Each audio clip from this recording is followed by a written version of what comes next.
Salam kerahiman.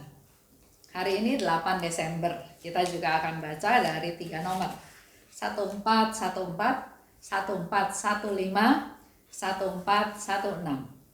Kita mulai ya. Dalam nama Bapa dan Putra dan Roh Kudus. Amin.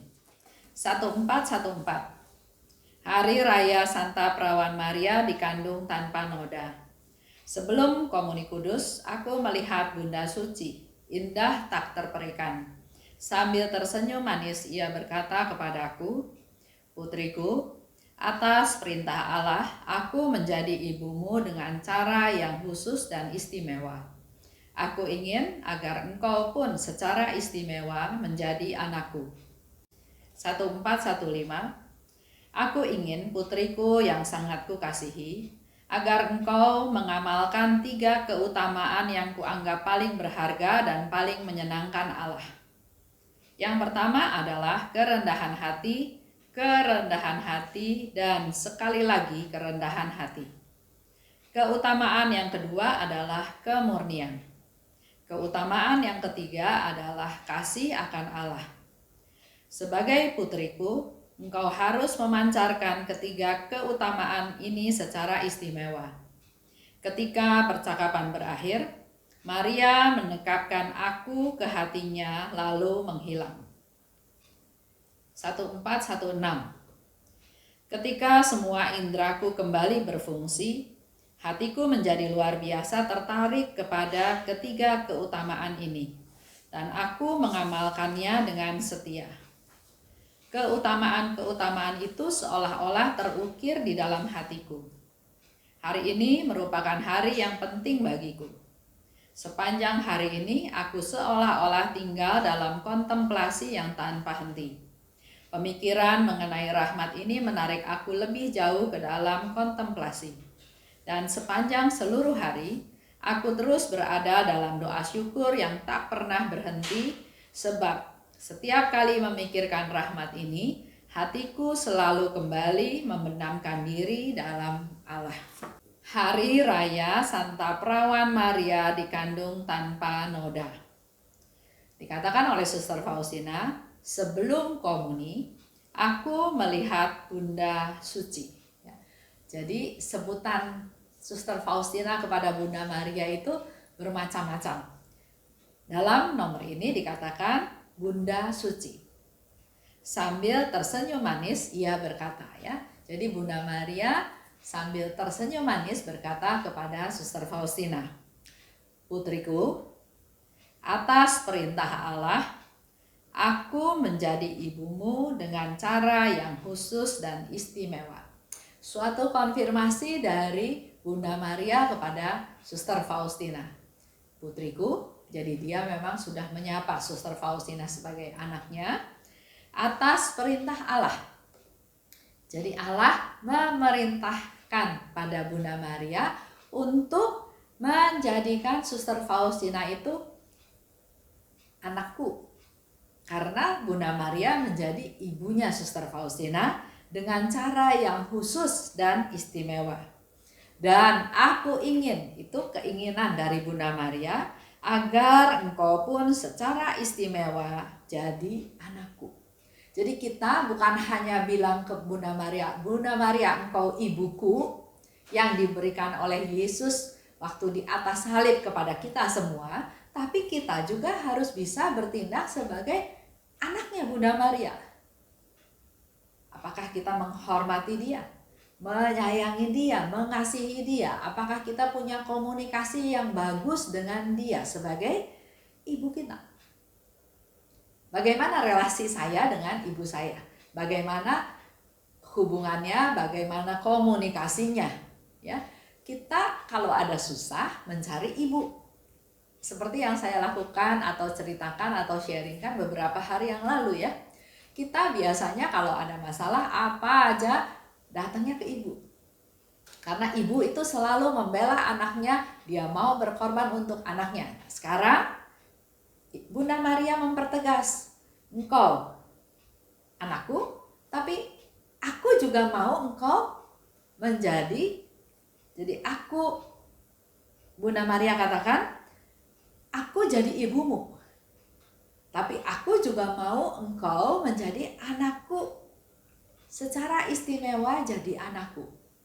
Ya, ini mungkin menjadi refleksi buat kita semua ya. Bagaimana dengan kita? Selalu sebut Bunda Maria ibuku. Bunda Maria, Ibu Maria. Minta tolong, minta supaya Bunda Maria berdoa syafaat. Apakah kita minta Bunda Maria sebagai ibu yang menolong anaknya, tapi sebaliknya apakah kita juga sudah menjadi anaknya dari Bunda Maria? Anak yang membuat ibunya bangga, atau kita terus-menerus menjadi bayi yang terus merengek, terus meminta, terus komplain, terus menyusahkan ibu kita? Lanjut ya, Bunda Maria katakan, aku ingin putriku yang sangat kukasihi. Jadi satu konfirmasi lagi dari Bunda Maria kepada Suster Faustina, putriku yang sangat kukasihi. Apa keinginan dari Bunda Maria? Agar engkau mengutamakan 3 keutamaan yang kuanggap paling berharga dan paling menyenangkan Allah. Begitu pula kalau kita mau menyenangkan Allah. Ada 3 keutamaan yang harus kita lakukan. Tadi dikatakan ya, 1, kerendahan hati. Kerendahan hati dan sekali lagi kerendahan hati. Jadi kerendahan hati itu adalah sesuatu yang luar biasa. Sampai Bunda Maria juga mengulangnya 3 kali. Yang kedua, kemurnian. Kita harus punya hati yang murni. Dan ketiga, yaitu kasih akan Allah. Sebagai putriku, engkau harus memancarkan 3 keutamaan ini secara istimewa. Kemudian, Maria mendekap aku di hatinya, kemudian menghilang. Itu menunjukkan kasih seorang ibu kepada anaknya, memeluk dia, mendekap dia, menguatkan, menghibur, memelihara, menjaga, melindungi ya. Kemudian dia menghilang. Ketika semua indraku berfungsi, aku sangat tertarik pada 3 keutamaan tersebut. Jadi bukan hanya 1, 2, 3 aja dihafal, tapi tindak lanjutnya. Apa yang harus dilakukan untuk tindak lanjut dari mengutamakan 3 keutamaan tersebut? Contoh, saya pernah cerita juga ya bahwa saya pernah pergi ke Flores, di sana diminta untuk memberikan seminar. Selesai seminar, ada seorang ibu mengajak saya untuk ke rumahnya. Saya bilang, kenapa Bu? Ya karena di rumah saya ada patung Bunda Maria yang mengeluarkan minyak. Dan minyaknya itu harum sekali.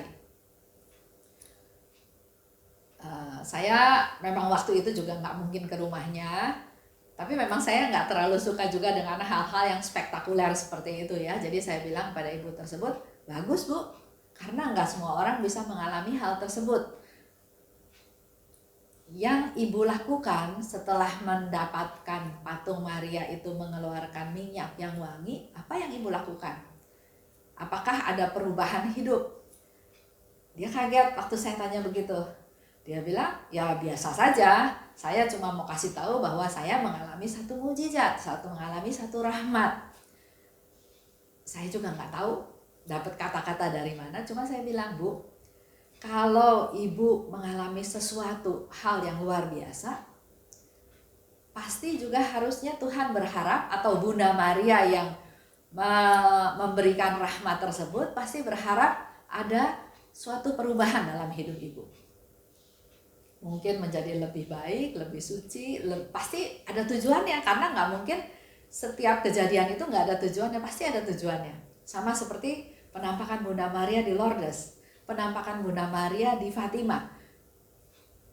Ada pesan-pesan yang Bunda Maria sampaikan untuk bertobat, untuk berdoa banyak ya. Jadi pasti kalau memang itu suatu penampakan, suatu mukjizat, pasti ada tujuannya. Jadi kalau misalnya ibu mengalami hal tersebut, coba mengevaluasi diri apa yang harus ibu lakukan supaya penampakan itu dalam tanda kutip tidak sia-sia. Udah, saya ngomong begitu saja.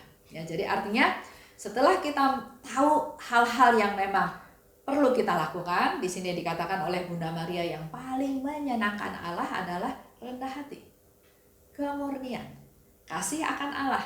Nah, bukan hanya ingat 1, 2, 3, tapi praktekkan, lakukan dalam hidup sehari-hari.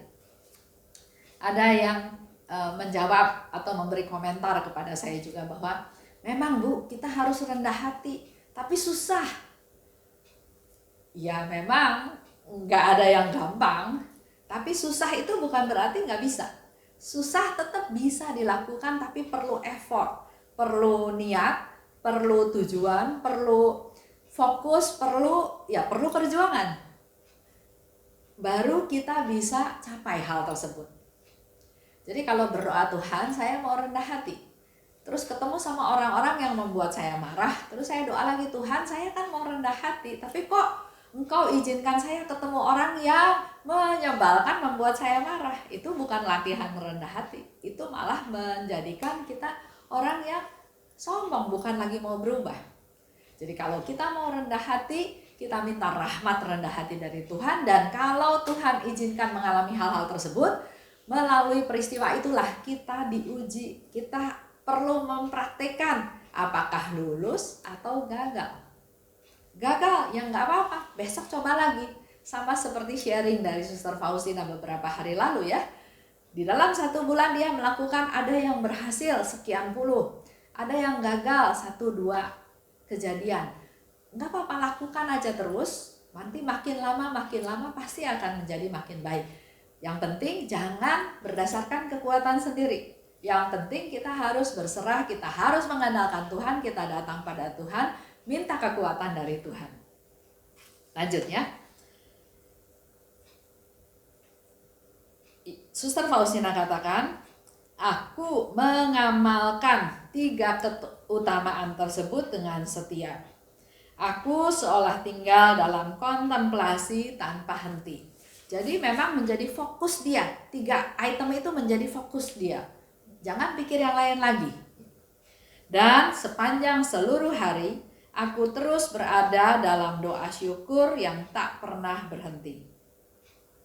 Sebab setiap kali memikirkan rahmat ini, hatiku selalu kembali membenamkan diri dalam Allah. Jadi buat mereka yang bilang susah untuk rendah hati, sekarang Suster Faustina kasih cara juga.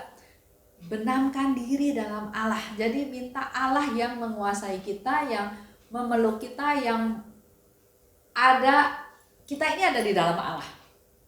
Maka kita akan lebih mampu untuk melaksanakan sifat-sifat Allah tersebut. Jangan kita yang mau sendiri dengan kekuatan sendiri, pasti gagal, pasti nggak berhasil. Mari kita mempersembahkan hari ini untuk bersatu dengan Bunda kita, Bunda Maria.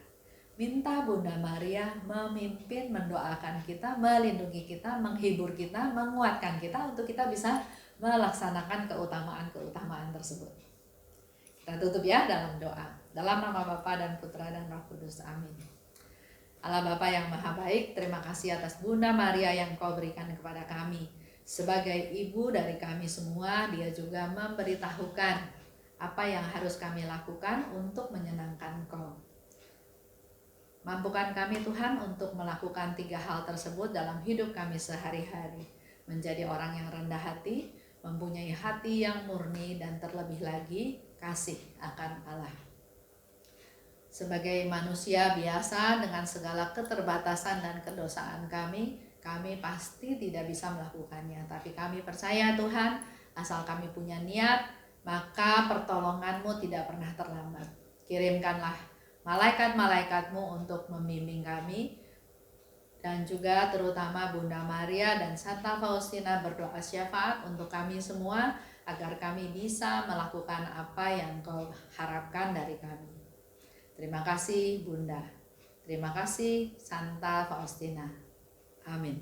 Dalam nama Bapa dan Putra dan Roh Kudus. Amin. Salam kerahiman.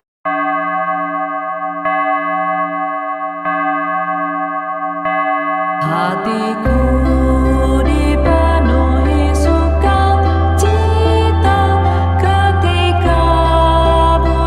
Maria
hatiku.